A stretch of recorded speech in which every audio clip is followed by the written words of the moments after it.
Ini ini rumusnya ya. Ini jarang diketahui nih, tapi insya Allah kalau paham ini, insya Allah senang menikmati.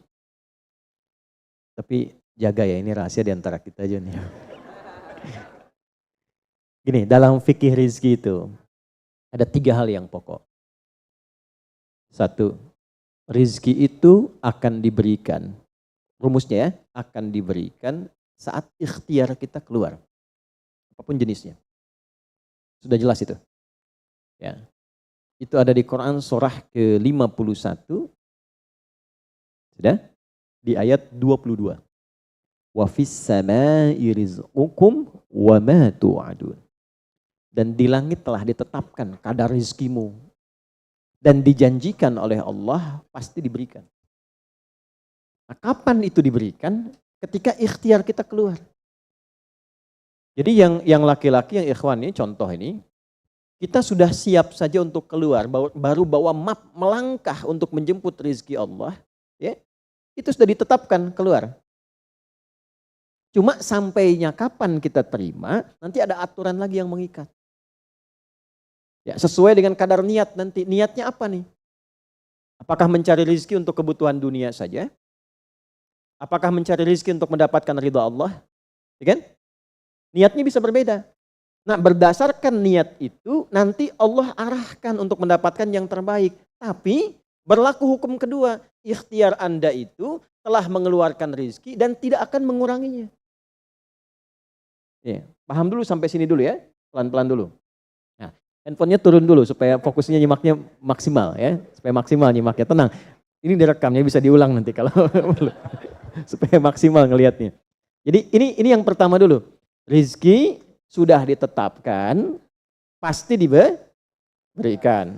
Cara Allah memberikan, kita bergerak, itu rezeki ditetapkan turun. Jelas? Nah, diterimanya oleh kita, nanti kembali berdasarkan ikhtiar kita dan niat kita untuk mendapatinya. Innamal a'malu ya, itu dalil hadisnya. Jelas ya? Sampai sini dulu. Yang kedua, rezeki tidak akan tertukar dan berkurang. Karena kadarnya sudah pas. Ya, tepat, pas. Tidak ada yang berkurang. Dan tidak akan tertukar. Kalau Anda yang berikhtiar, tidak mungkin datangnya ke teman Anda. Mustahil. Kalau kita yang berikhtiar, tidak mungkin kepada saingan kita. Itu mustahil. Ya, kan ada persaingan dalam bisnis kadang-kadang kan. Kalau Anda yang ikhtiar, tidak mungkin ikhtiar Anda hasilnya diberikan kepada lawan bisnis Anda. Itu mustahil. Pasti jatuhnya ke Anda juga. Tidak akan ke yang lain. Kecuali dalam satu bab rumah tangga. Ya, usaha ayah kadang diberikan rezekinya mengalir kepada anak, atau usaha anak akan mengalir kemudian dampaknya kepada orang tuanya. Itu sudah rumus. Ya, awas hati-hati. Jadi kalau Anda ingin mudah berkehidupan ke depan, didik anak dekat dengan Allah. Ketika anak itu jadi baik, keberkahan pada anak itu akan menular kepada kedua orang tuanya. Ya, Bapak Ibu pengen haji, nabung banyak, belum berangkat, sudah antrian panjang. Kan? Tapi tiba-tiba ada orang yang tetangga anaknya penghafal Quran 30 juz, dapat hadiah haji, orang tuanya ikut, bapaknya ikut, ibunya ikut, gurunya ikut. Ya, jadi nanti ada 2 ayat di dalam Al-Quran yang menjamin usaha orang tua mengalir ke anak, usaha anak mengalir kepada kedua orang tua. Babnya keluarkan kalau ingin mudah. Nah, yang ketiga, nanti saya urutkan di papan tulis supaya memudahkan itu. Yang ketiga, ini yang paling penting untuk disadari, urut dulu ya. 1, rizki telah ditetapkan untuk diberikan sepanjang kita mau berikhtiar untuk menjemputnya. 2, rizki tidak akan berkurang dan tidak akan tertukar. Baik ya? Jelas sampai sini? Nah, ketiga, ini yang paling penting. Fokus ini dengan baik.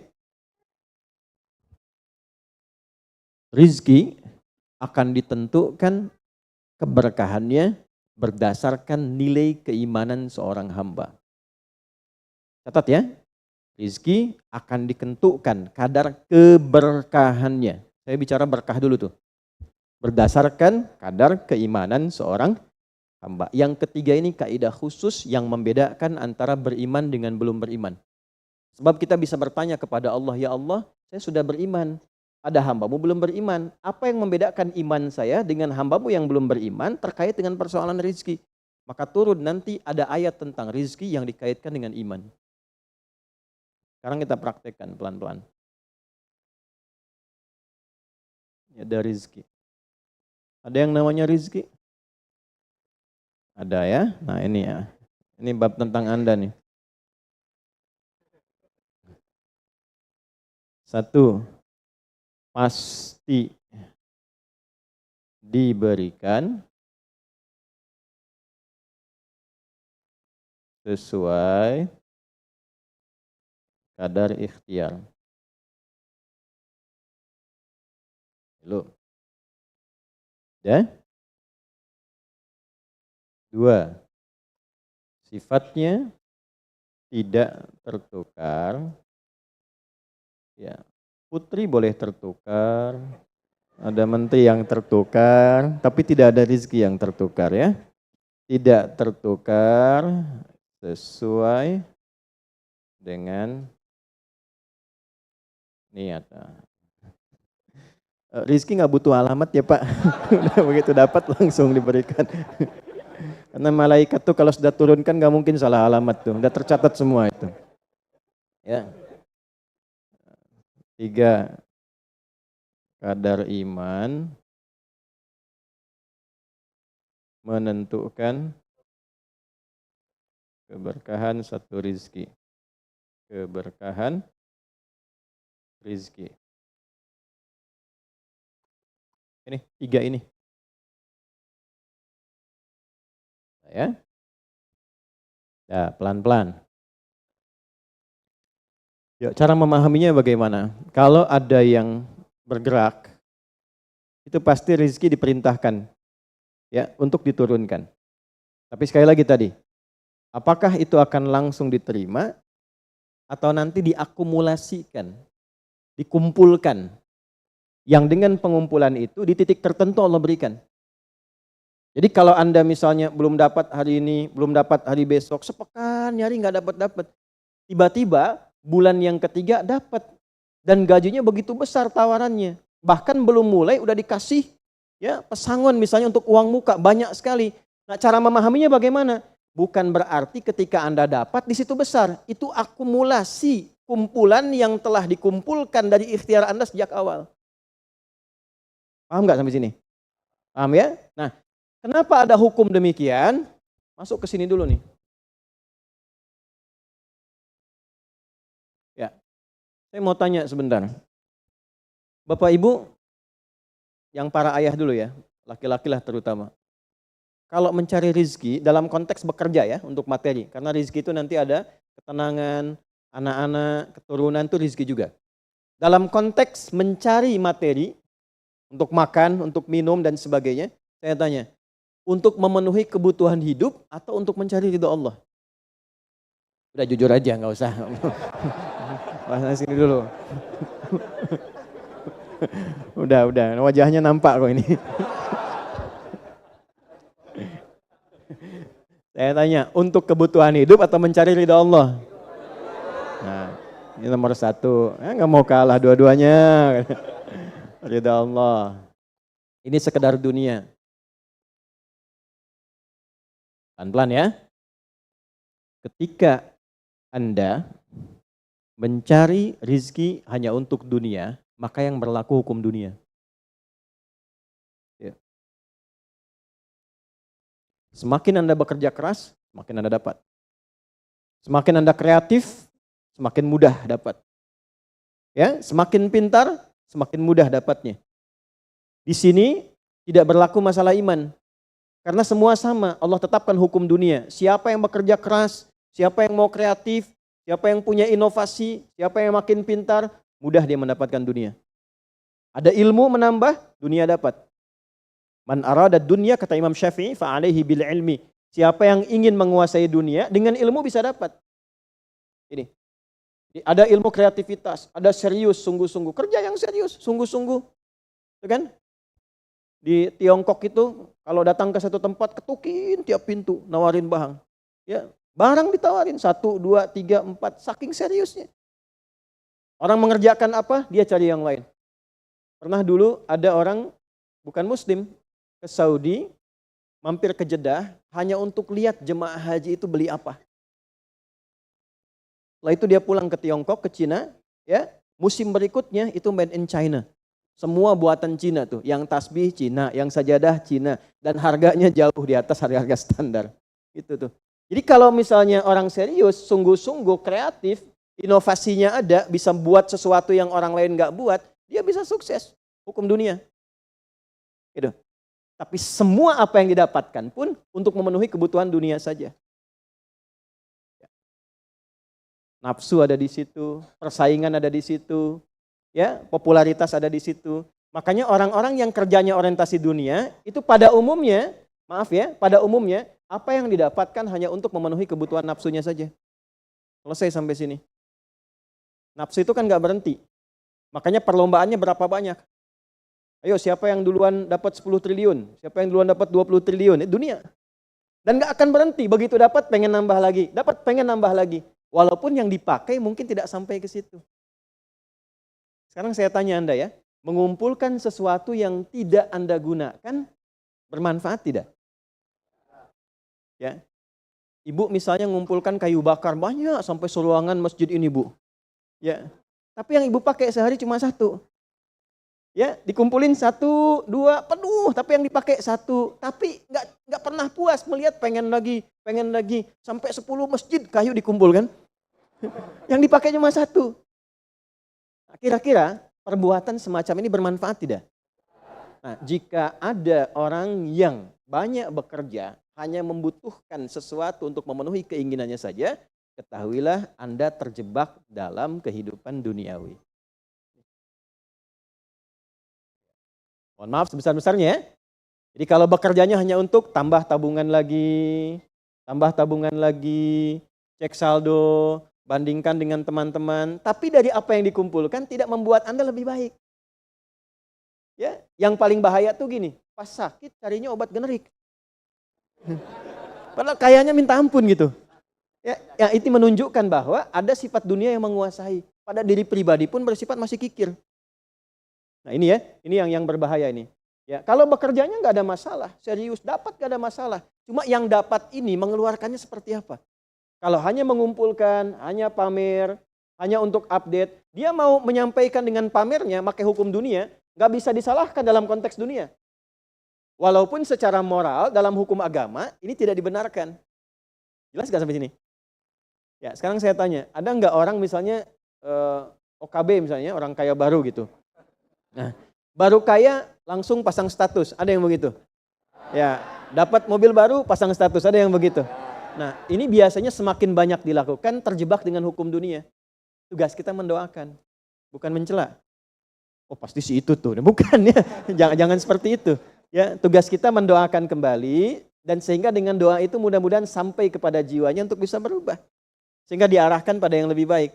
Tapi maksud saya begini, kalau ada di antara yang ngaji itu terpedaya dengan sistem seperti ini, dia bekerja, tambah lagi, tapi penambahan itu alhamdulillah tidak membuat kehidupannya lebih baik dan bermanfaat, dia terjebak dalam kehidupan dunia.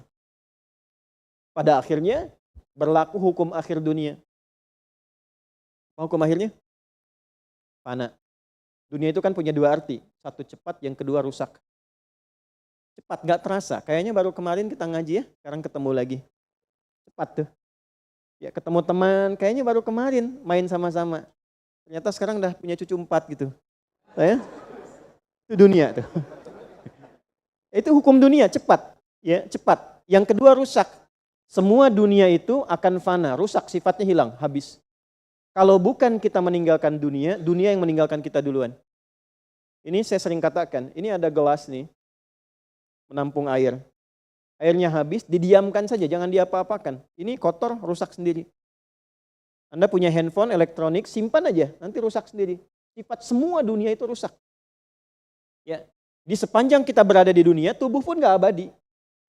Yang ganteng-ganteng akan hilang dengan sendirinya gantengnya. Makanya ibu kalau cari suami ganteng nanti rugi tuh. Ya, baik sama, istri juga demikian, yang perempuan demikian. Semua selama di dunia hukum berlaku. Nah, harta juga begitu. Saat dikumpulkan banyak yang dihitung ini, Kalau tidak sadar dengan, nah ini poinnya. Kalau tidak sadar dengan ketentuan hidup yang benar, pasti penyesalannya di akhir. Karena semua yang dikumpulkan itu pada akhirnya akan selesai hilang. Minimal manusia yang meninggalkan apa yang dikumpulkan dari dunia ini. Terkumpul 100 triliun, hartanya kumpul, manusianya kan meninggal juga. Ya kan? Selesai ya? Ya pertanyaannya, selama hidup yang kemakan berapa dari sini? Nah ini yang kemudian dikoreksi oleh agama, dituntun oleh Islam. Tidak salah. Kalau bisa jangan 100 triliun, nanggung 1000 triliun, 2000 triliun, 3000 triliun. Kayak Abdurrahman bin Auf tuh sampai 14.000 triliun. Kalau dihitung dengan kurs sekarang, sampai 14.000 triliun. Tapi ternyata apa yang dikumpulkan itu membawa keberkahan untuk dunianya plus membawa bekal kebaikan untuk akhiratnya. 1 dari 10 orang yang dijamin masuk surga tanpa hisab adalah orang paling kaya yang pernah hidup di muka bumi ini. Salah satunya Abdurrahman bin Auf. Hartanya kurang lebih sampai 14.000 triliun. Tapi bisa menggunakannya. Dunianya sejahtera, akhiratnya terjamin. Jelas sampai sini? Ya, nah maka yang paling menentukan itu ini satu niat, yang kedua di sini aspek keberkahan. Dicarinya pakai iman.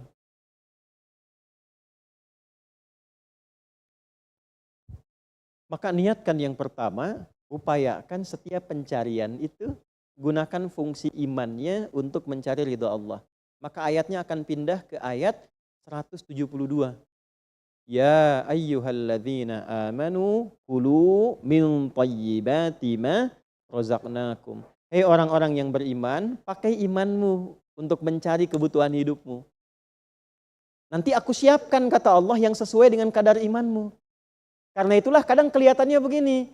Kelihatannya mohon maaf ya Bu, Pak, nggak dapat lagi. Padahal sudah tahajud malamnya. Udah puasa, udah baca Quran, lamar nggak dapat lagi. Ini nggak dapat lagi. Bukan karena ini Anda nggak bisa dapat, bukan. Karena belum cocok dengan iman Anda. Ini belum thayyib. Belum thayyib. Belum ada baiknya. Mungkin ada bagian dari usaha itu yang kurang cocok untuk iman.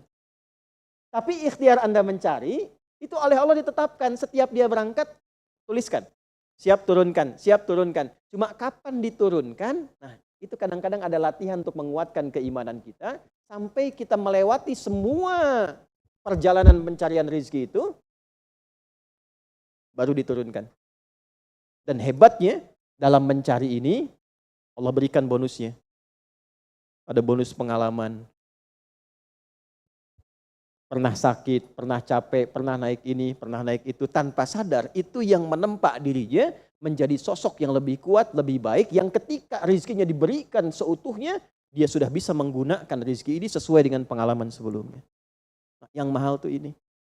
Makanya Abdurrahman bin Auf itu kan diambil dulu, dirampas hartanya, berangkat 400 km, jalan kaki, nggak bawa apa-apa, dipakai dulu ilmunya, belajar dulu jadi penyalur, dapat upah, dapat bonus dulu, baru dipakai lagi. Tapi perjalanan itu menempa hidupnya dengan iman sehingga jadi orang terkaya yang pernah tercatat dalam kehidupan di bumi sampai hari ini. Jadi kalau satu kali Anda melamar kemudian ditolak pekerjaan, jangan langsung simpulkan tidak diberi. Alhamdulillah ya Allah yang telah memberikan kepadaku rizki yang baru berupa penolakan ini untuk menguatkan iman dan mentalku untuk menjemput rizkimu yang lebih baik daripada ini. Jelas ya? Nah ini poin-poin ini yang mahal. Nanti kalau sudah dapat ilmu ini, yang lainnya akan lebih mudah. Nah, jadi jangan disimpulkan, ya Allah aku sudah ngaji, aku sudah tahajud, kurang apa lagi? Sampai hari ini aku belum dapat. Nah itu sesuatu yang tidak tepat untuk keluar, tapi juga bisa dipahami karena boleh jadi belum mendapatkan pencerahan sesuai dengan bab rizkinya. Nah pada akhirnya dikembalikan, kalau sudah dapat itu ditanya balik oleh Allah, itu mau dipakai apa? Toh pada akhirnya aku yang cukupkan. Ya, falyanzuril insanu ila ta'ami. Yang pertama kebutuhan makan kita pastikan dengan baik. Allah yang kasih, masa digunakannya untuk mencari yang tidak baik. Jelas?